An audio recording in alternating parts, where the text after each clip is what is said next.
Hi, everyone. I'm Variety's Danielle Turchiano, and it's my pleasure to welcome you to this 92nd Street wide talk for CBS All Access's The Stand. Today, we have three of the amazing actors from the show, Whoopi Goldberg, Jovan Adepo, and Odessa Young. And we also have showrunner and executive producer Benjamin Cavell. Welcome, everybody. Thank you for joining us. So let's get right into this. I have to say, I'm a big Stephen King fan. I have been for a million years. So to see you take on a 1,300-page book for a 9-episode story feels just impossible to me. I can't imagine how you guys did it. So I want to start there with you, Benjamin. Tell us a little bit about the process of kind of distilling down this really epic road trip story into 9 episodes. Yeah, I, there's a lot of book to cover in 9 episodes. The fact is we had a kind of freedom that is just very, very rare, which is, CBS was really willing to do it in as many or as few episodes as we decided it needed to be. I mean, we didn't push that. If we had come back and said, well, we wanted to be 3 episodes, I'm sure they would have balked. And if we said I wanted to be 24, I'm sure they would have balked. But no, we were able to really just go where the story took us. And of course, inevitably there's stuff that you're going to cut from a 1,300-page book and stuff that you're going to compress. And but I hope we've struck a balance between really being faithful to the book, which we wanted to be, but also making it our own and giving it a pace that really sustains and builds through the 9. Mm-hmm. So for all of the actors, maybe we'll start with Whoopi and we'll go around. I'm curious what that process, getting these scripts, felt like in terms of the scope of the show for your character. How daunting was it to step inside this pre-pandemic life for them and also this post-pandemic life? I actually didn't think about it at all because by the time I was done, the pandemic was starting. Mm. So it was a whole other conversation in my head. But the thing is, you know, they've done this once before, and it was done for the period of time it was done in. And we are now in 2020 or 2019 or whatever, and this is the period of time we're in. And it fits, and like most brilliant books that are gigantic and incredibly long, you have to hit the big points that everybody recognizes. I'm in the process of listening to Gone with the Wind, which shocks me because in the book she has 3 kids, which you never know anything about in the movie. There are gigantic pieces of things that are gone, and people who you think are one way when you watch the film, when you read the book, it's a whole different groove. And it gave me the understanding that we all perceive these things that we see differently. And so if we all start out at the beginning point, we'll all get there together eventually. But we're going in different directions. We're following different people, as we watch over 9 months. I'm 9 months, 9 weeks, or however long it is. Some people might take months. It's a very big story. It might take months, but we're all following where we follow when we first encounter, and then when we decide to take the journey with whomever. So I think it's really, that's the beauty for me, is that it is a story that allows you not to get locked into one, but to hang with the many. Mm-hmm. Yeah. Odessa, for you, looking at Franny's before life and then her after. I keep saying the before and the after. If you guys want to use different terms, please. The afterlife, right? The afterlife, right? It sounds a little It's an wrong. interesting interpretation of the story. Exactly. Not They where did it was all going. die. I'm curious what you found to be the most complex piece of who she was, and how maybe you carried that through, who she was before into who she is after, even though so much is changing for her after. Yeah, I mean, I think that Franny has always had a quality about her, throughout since the 1970s, since it's first published in the 1970s, and then is something that has deepened and grown throughout various iterations, be it, you know, his kind of unabridged version in the 90s, or the mini series, and then our series. I think that there's this quality to Franny that has always been very very light. She's always had a lot of levity. She's always brought a lot of humor to her various storylines, and I think that that's a very interesting thing that we've kind of we have played upon, because with her levity comes her mistakes, and that's what's interesting as well. You know, in the book, one of the first moments that we meet Franny, she's you know, breaking up with her college boyfriend, and she just can't stop laughing at him. And I think that that's one of the things that is very funny, and it's also very true to life, and it's also very complex. And you know, despite the fact that because the story is so big, because we have, you know, the Ben and the other writers had to choose which lines to follow within this huge kind of Methuselah of a story. We have to kind of fill in the parts, and as Whoopi said, it's like, you know, people take their own journeys with this story. There are some things that, based on your perception, you may not recognize certain things, you know, that are in the show that might be the book, as, you know, the things that you know, you take on your own storyline in your mind when you're reading them. But I do think that it is, you know, due to the immense talent of the writers that we have on this show, that you get the whole wealth of the story behind the storyline that you know, that we have decided to tell. Which is important both for the existing fans of Stephen King who are watching this as kind of a new iteration of a story that they love, but it's also important for, you know, people who maybe aren't so familiar with the story to understand the parts of it that you know, are you know, at the crux of the story that we're trying to tell. Yeah. Yeah.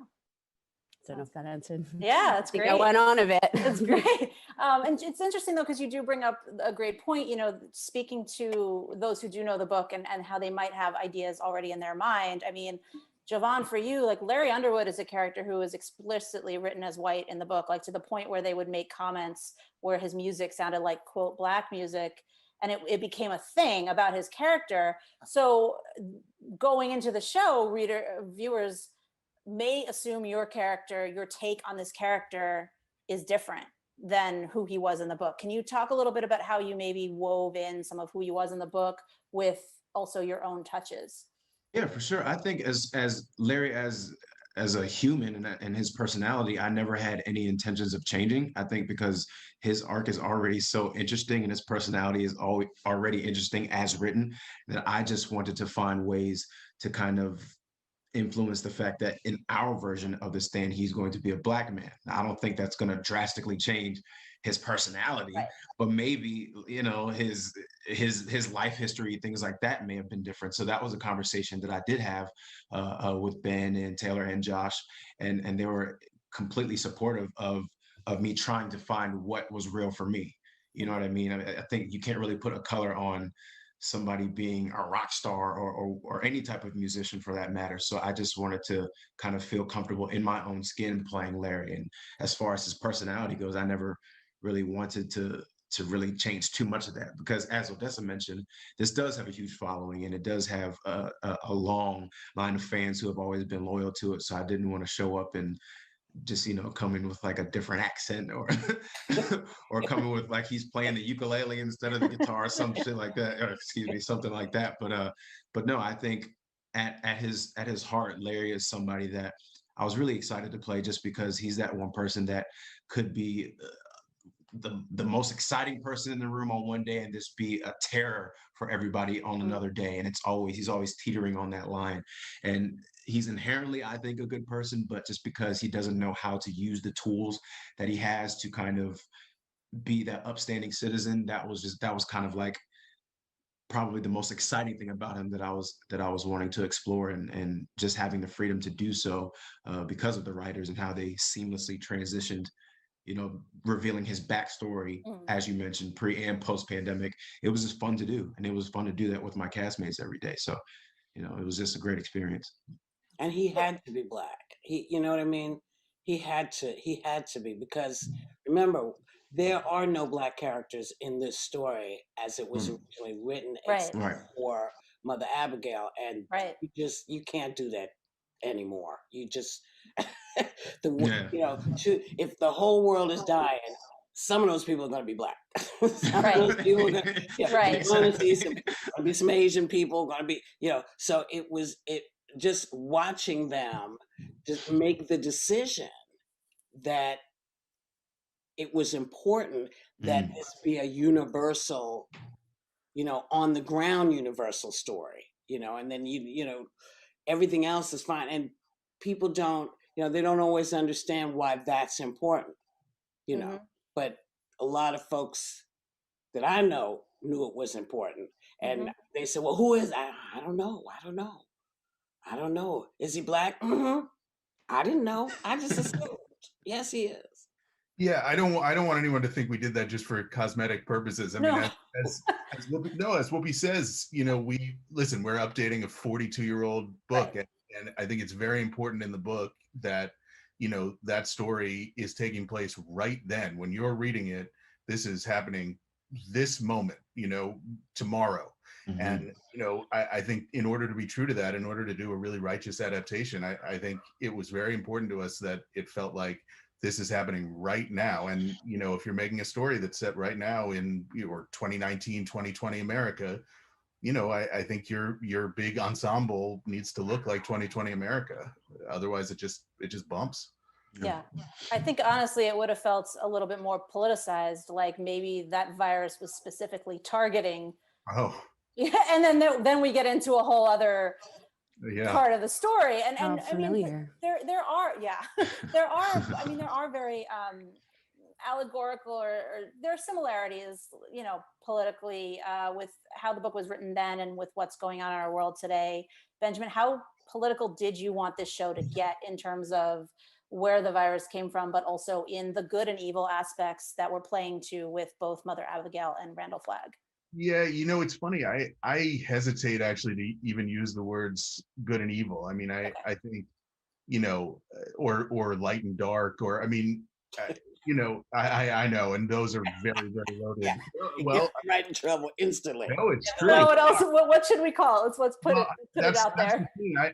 I'm not even sure that I know what to call it, except the people who follow Mother Abigail and the people who follow Flagg. Look, the book is inherently political. I mean, it's about in some way it's about political systems and about what you would do, if given the chance to sort of reboot human civilization. How would you build it back? What would it be based on? All these questions about what makes a society. What does a society owe the individuals who make up the society? What do the individuals owe to the greater society? What do they owe to each other? I mean, all these questions are so fundamental to the book. And actually, when we first started making this series, obviously having no idea that there was a pandemic coming, but I felt that the book was sort of eerily relevant at that point to all these things that we were talking about that, at least in my lifetime, we had never talked about, just all these things that we had taken for granted about the structure of human civilization and of American democracy that were all of a sudden being called into question. And, political in the sense that it's about politics in a large way. And of course, inevitably, it comments on the politics that are sort of going on right now. I do think that, for anyone in the story to seem as though they're trying to represent or be a caricature of or be a representation of any particular political figure, just to me sort of cheapened the story and would have made it feel so kind of temporal and just so so limited in its resonance. It would be like, well, this is for this moment, and if you watch it next year, it's going to be like, what are they even talking about? So for us, it was very important that Flagg, that Flagg represent not any particular kind of authoritarian, cult of personality, charismatic leader, but that that he get at something about the appeal of those kinds of leaders, which we have seen enacted in so many countries around the world, not just this one. That it was very important to us to make Flag be an attractive alternative. I mean, attractive in the sense that he looks like Alexander Skarsgård, and he's charming like that. And of course, he's got supernatural powers, but, also to get at something about what that kind of person is offering, both in terms of protection and also in terms of a worldview where Mother Abigail's very honest about the fact that she doesn't know anything. She knows sort of what she's being told, the information she's receiving from whatever power is giving it to her. And she's very upfront about, well, I don't know sort of anything outside of that, and I don't know what it's all for, and I'm telling you what I've been given to tell you. Whereas Flag is at great pains to at least appear to have a sort of real sense of what's going on, what is it all for, what does it all mean. And to me, that would be very attractive in this horror that all these people are living through. It would be very attractive to be able to sort of think, oh, that guy knows what's happening, I'm gonna go with him. Yeah. So it's interesting because, I mean, not wanting to lean into the words good and evil, I understand, but there is something spiritual happening, supernatural, paranormal, whatever word you want to use there, with both Mother Abigail and Randall Flagg. So how far into that, into the spiritual, into the religious, did you want to lean? Well, it would be dishonest to make the book without that component. And for me, the important thing is, at least for me as a writer and just being able to wrap my head around the story, is that if you want to believe, as Mother Abigail believes, that whatever is talking to her is God, and that, see this through the lens of a sort of Christian framework, you can. But if you want to believe that we don't really know what that entity is that is instructing her, I think you can believe that too. I think, frankly, I probably shouldn't say it, but I think that you could make a case that whatever is talking to Mother Abigail and whatever is talking to Flag are the same thing. So that's just a personal theory, but I think you should be able to enjoy the story and really immerse yourself in it, whether you view it in a Christian framework or you just think, well, that's the framework that the people in the story are viewing it in, but that's not what I, as a viewer, believe is really happening. I think both are valid. So let me go to Whoopi then. How did you view it? Did you assume it was God speaking to Mother Abigail, and how did that influence how you chose to have her respond? Well, I mean, she believes it's God, and so she's believed this since she was a little kid. And clearly she has things that are happening and have been happening. And they've both, Flag and Mother Abigail, have done this dance before. They may not have looked the same. He's hot and sexy and she's an old lady. You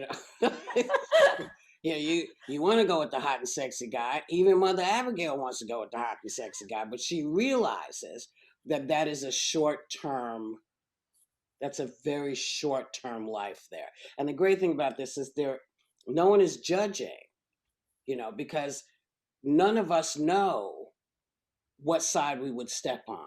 None of us, if we were in that position. None of us know. And it's hard, I think, for people to understand until you're put in a situation like that. It's like asking someone, would you have taken in Anne Frank? And we'd all like to say, of course we would. But, would you?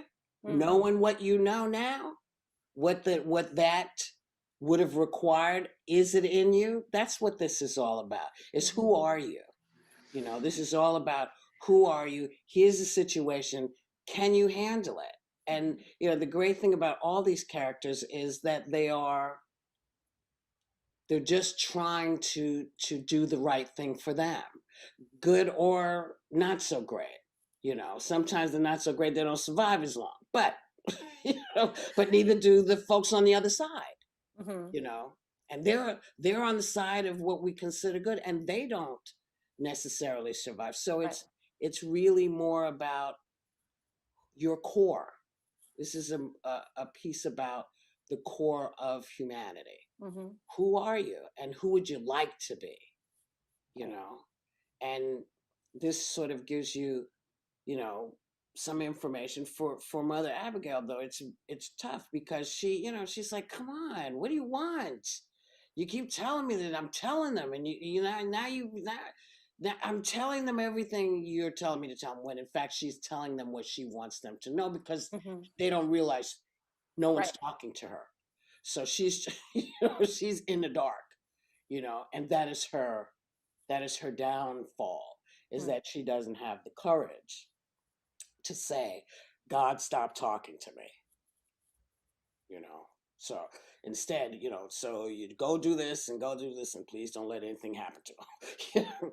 I mean, it does take a remarkable amount of trust for these characters. I mean, I think even just to say, I'm going to follow this woman I'm seeing in a dream, I'm going to try to find her, it takes an enormous amount of trust. So I'm curious for Jovan and for Odessa, what did it take you as actors to get to the point where you understood, agreed with, could just wrap your head around the trust that those characters had to do this? Or is trust not the right term? Is it desperation? Is it just needing to seek out another living human being? I like that. The comment of desperation, because when I look at Larry, as I mentioned before, I think that on any given day, he could have walked right across the block and gone to hang out with Flag and that whole crew. You know what I mean?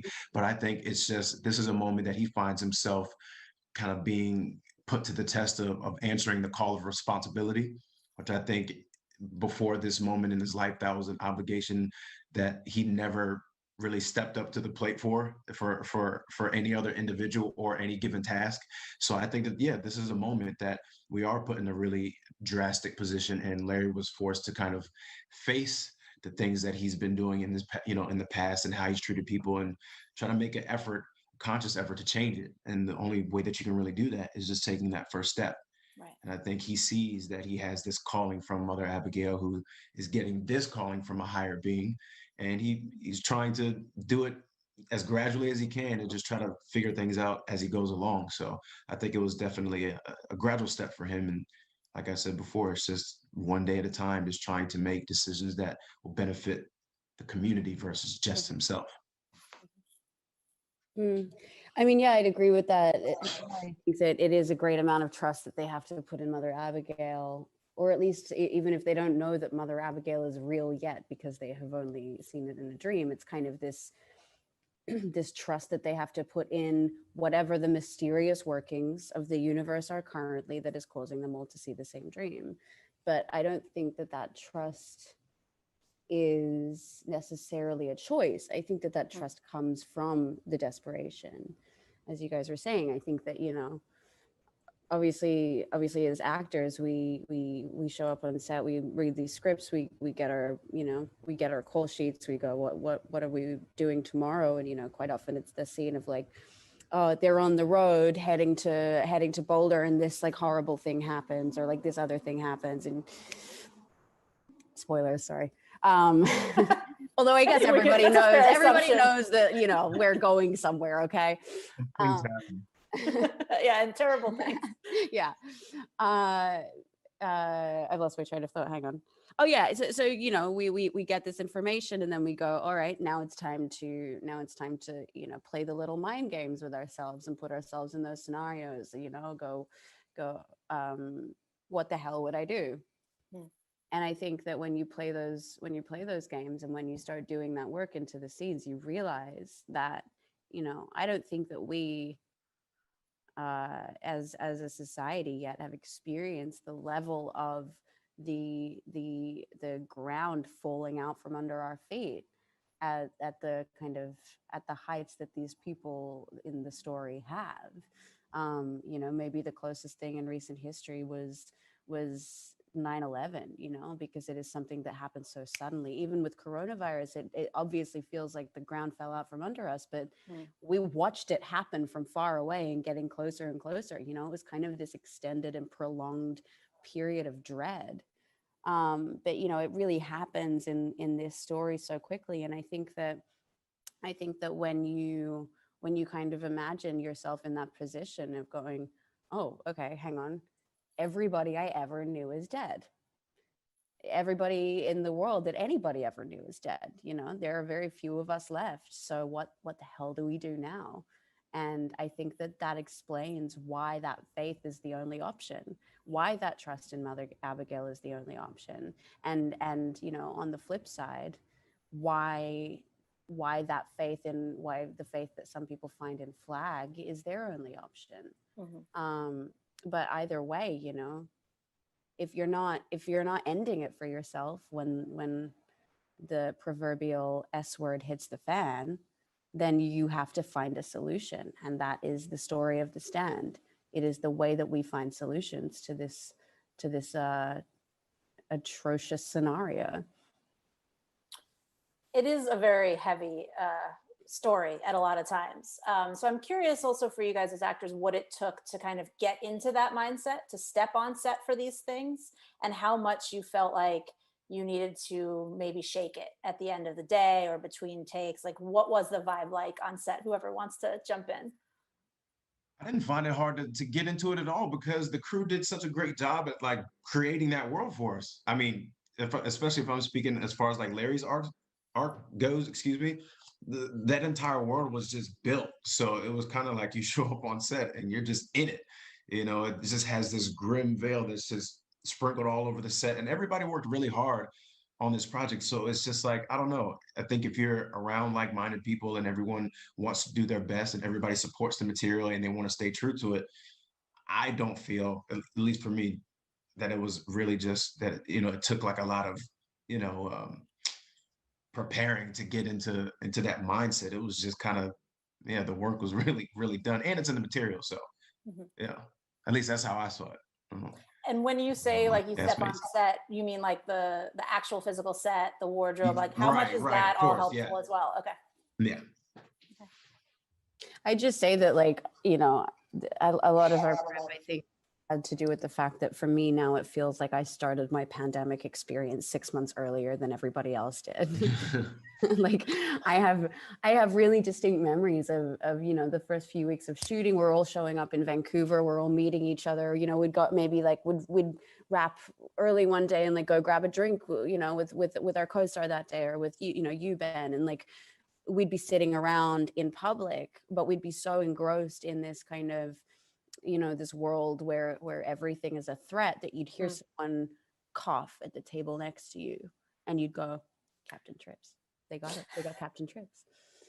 And, you know, flash forward 6 months, we're all doing that in cafes before the lockdown, going like someone coughs and you go, oh my God, do they have COVID? Or like you see someone with a mask on the street and you're going, are they wearing it to protect themselves or protect us from them because they have it, you know? And we all have pandemic brain. So I think it's just really interesting, you know, it is, if for some reason, also as Jovan was saying, you know, we had a lot of really good kind of imagistic help from the incredible set pieces, from the incredible costume design, from the incredible production design. I mean, it was, this is a world, you know, anybody who watches it can see this is a fully fleshed out world that has been created for us. You know, but even so, you know, on top of that, it was still kind of easy to get into the mind of pandemia, if you will, because it's like we're all preparing for the worst as human beings anyway, so it's easy to kind of become obsessed with an idea, with a circulating thought. So yeah, all that to say, we've been doing it for a while. Right. So you guys could probably give us all some tips. Yeah. We're still going to need them. We'll be watching this show in lockdown. Right. Before we talk about the pandemic aspect, Whoopi, I do want to talk to you about creating Mother Abigail's look as well, because in terms of the imagery that must help you get into character, I mean, the hair and the makeup, I'm sure for her is a big part of it. Can you talk a little bit about styling her and turning yourself into a 100-plus-year-old woman?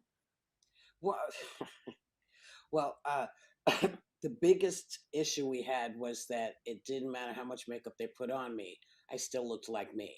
And so we had to get extreme, because I think most people think of old Black women as Miss Jane Pittman. And that's a whole different vibe. And I did not want that. And so we started looking at what 100-year-old women actually who are living look like. And the pain in the ass was they all looked the same. They all, skin was flawless, thing was that, so we had to, make it so you could see what you perceive as being aged. You could see that she was old, because that's what we believe, that everybody who's old is wrinkly. So that's the first thing we had to do. And then because I was working in the States and also doing the stand, I had to figure out how to balance my hair. It's like, look, personally, I would have shaved it all off and had it be bald, but ABC didn't think that was a good idea. So I said, what if we cover it in white hair? They said, that's fine, just don't cut anything off. So I made it ridiculously long, because really, if you're 108, you don't have time to do all that. It's true. But maybe she had people doing it for her, and then they all died. Right. So who knows what she looks like months later. But for the time we see her, she looks good. And it was all about getting people to perceive what she was. It was less what she looked like, but as you perceived her, as you heard her, as you connected to her. And she's not vastly different from me, but she's older than me. And so I suckered him into accepting that, and it all went well. And I know he's not here to speak for himself. So Benjamin, I want you to speak about Alex as Randall in terms of how much he maybe had to be a dichotomy to Mother Abigail in physicality. Well, right, a dichotomy. I mean, he's already to an extent a dichotomy in terms of physicality. I mean, he's about a foot taller than all of us, and he's blonde, and Whoopi is not, naturally. I hope I'm not blowing the whistle on anyone. But so the thing that I find so remarkable about Alex's performance is that Flag is an iconic bad guy, not just an iconic bad guy, but a sort of seminal bad guy. I mean, that has been imitated so many times. I mean, by King himself, but also, in just so many. I mean, I won't even call out the things that imitate. I mean, some of them are upfront about it. The guys who made Lost are, very clear that is a Stan ripoff from beginning to end. But Flag in particular is such an indelible character. He's so iconic, and I think that a lot of people play him, or I think the instinct is often to play him as really sort of flamboyant. And Alex really didn't do that. He played him almost as quiet. And, he certainly is able, when called upon, to bring the drama and bring the, Scary. that sort of... Let's call it what it is. This is scary. He can be very scary. he can be very scary and very charismatic and very, large and commanding, but he's also confident enough to really be quiet a lot of the time, which I think is a rare quality in an actor. And I mean, a wonderful quality in an actor, but not something that all actors are confident enough to do. And I just feel like it makes his performance so subtle and so interesting and so different from frankly what I was expecting, or really from anything I've seen. I think it's a really special thing that he did. I mean, I think scary is the right word. I think, he has to be, obviously, to pose to pose the whole reason that they have to take their stand. But I'm curious if there were anything, Benjamin, you feel like you would have done differently in the writing had you known we'd be facing a real pandemic, not facing down a hopefully figure like Flag, but facing down a scary thing in our own world while we're watching it, or if there was anything you did maybe in the editing knowing to make certain tweaks so that it is still escapist. It's funny. Well, for one thing, and I imagine we'll get into this, but The Stand to me is not a book about a pandemic, really, fundamentally, and that is a big part of why we, sort of told it in this nonlinear way, so that in the book, it's completely time linear, and I just didn't feel like we would want to sit through 3 episodes of the world dying before we got to the meat of our story, which is really this, this existential battle about, for the soul of what's left. So there's that. But in terms, I mean, obviously there's a pandemic in it. In terms of our treatment of the pandemic, look, we did a lot of research to try to get it right and to try to imagine the reaction that people would have to an emerging pandemic. And I'm happy to say that I think we did get a lot of it right. And frankly, I think it's also a testament to Stephen King as a writer that, his instincts about how people would react, even his 40-year-old instincts turned out to be, pretty spot on. I mean, in terms of the denial and the sort of the people turning on each other and just all sorts of things. And we filmed a couple pickups after it was, we wrapped production in Vancouver on March 11th was our last day of shooting in Vancouver. We wrapped at daybreak on March 12th, just coincidentally, which is insane.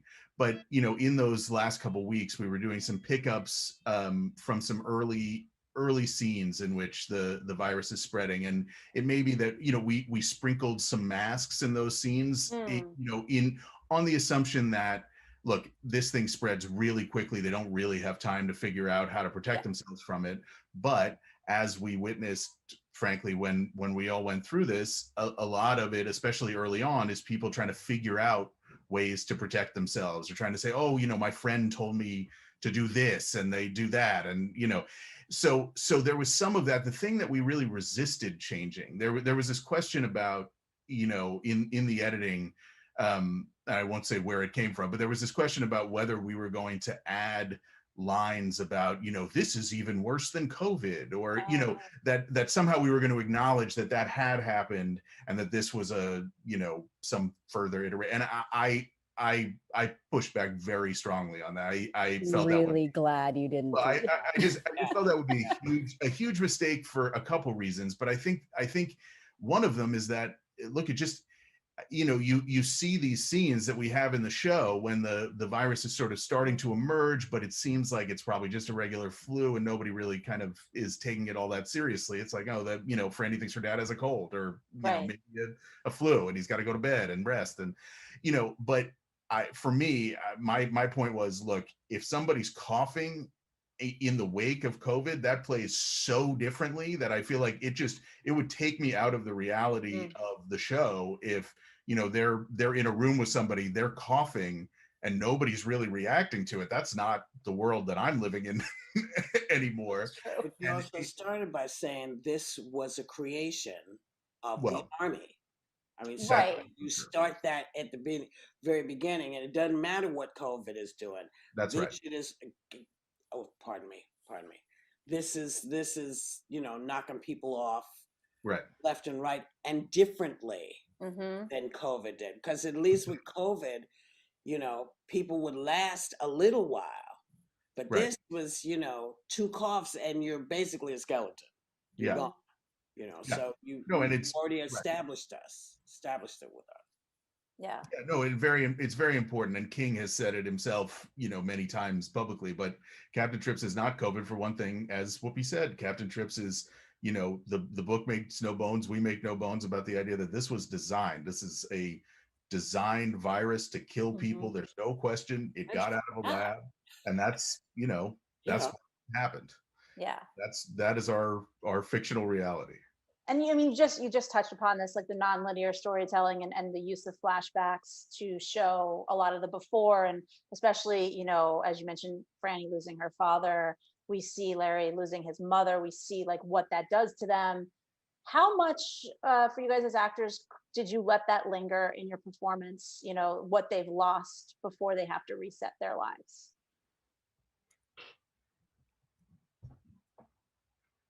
Sorry. Do you want to go first, Jovan? I don't care. You can go first if you want to. I mean, I think that kind of going back to what I was saying before, it's like as you start to kind of do the emotional investigation and the research into these scenarios and the reality of what one would be experiencing throughout them. I think the one thing that I could rely on, is that every one of the survivors would have an extreme version of A, survivor's guilt, and B, just true shock, just absolute true shock and numbness.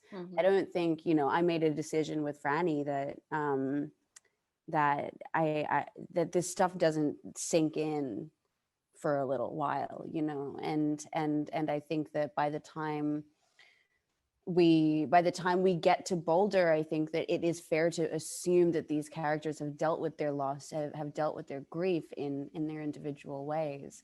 But I also think that it's not necessarily it's not the design of the story to focus on that. I think that everybody knows what grief feels like, and I don't think that there is a way to show grief that is inherently relatable for everybody. Everybody does it differently, and so I think that people can assume what has happened in between, all of these people's loved ones dying, and by the time they get to the new world in order to start afresh.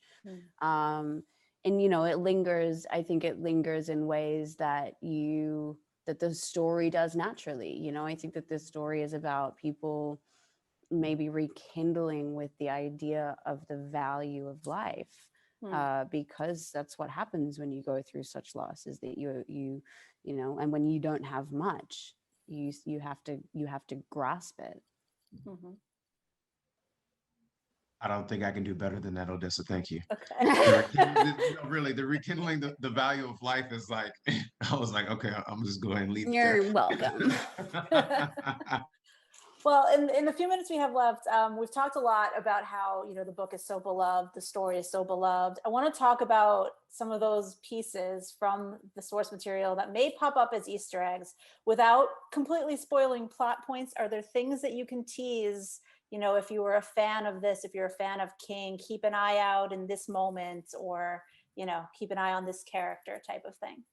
That sounds like a Ben question, yeah. Well, I was hoping you guys would just spill everything, but whoever wants to take it. Well, I'll let Jovan spill whatever he wants, but the fact is, I would say if you're looking for Easter eggs, don't close your eyes. There are so many, and part of it is that everybody involved in this show, our production designer, Aaron Hay, would insert just these, he would talk to me about it, but he would insert these really beautiful, subtle references to other things in King's work, or to other little pieces of The Stand that are, things maybe mentioned in the book. Part of the challenge of adapting Stephen King is that so much of the pleasure of reading Stephen King is the access he gives you to the internal lives of his characters, right? Their deepest, darkest secrets, things that they're not telling anyone. And, it is in part a testament to, or mostly a testament to these wonderful actors that were able to externalize so much of that stuff that is completely internal in the book. But, it's also, it's just a fact that everybody on our crew had such an intense feeling of responsibility to tell this story properly, and so many of us are such enormous King fans. Our gaffer, our head electrician, brought in his signed first edition of The Stand to show me. He had it in a plastic case. But that was kind of the rule on our crew. So many of these people had their own relationships with King. It's part of, is there a more influential storyteller living? I don't think so. And, so I guess the Easter eggs are semi-endless. There are Easter eggs, there are cameos, listen for them, watch for them. We should have a contest about who can identify. Nobody is going to be able to identify them all. I'm not even sure I know every single one that's there. We can freeze frame this because it is streaming, so I think it's a good challenge to challenge everyone watching. Yes. If they think they've found all the Easter eggs, I can almost assure them they haven't. So you mentioned cameos. Is that a reference to maybe King is making a cameo, or are you having a King moment where you're making a cameo? I will say that I do not appear in the show. I make lots of cameos. Yes. Odessa Yeah. may or may not. I do. I Peter appear in the as snow at a Ben. certain point. Right. But That I appear as Ben walking down the street. yes. Nice. And by the way, I mean an EGOT at least, because that performance says me, it's seamless. It Uncanny. Mhm. Uncameo? No. Excellent. Well, thank you guys so much for joining us. We really appreciated you taking your time. And thank you all for watching at home. This has been 92nd Street Y Talk for CBS All Access's The Stand.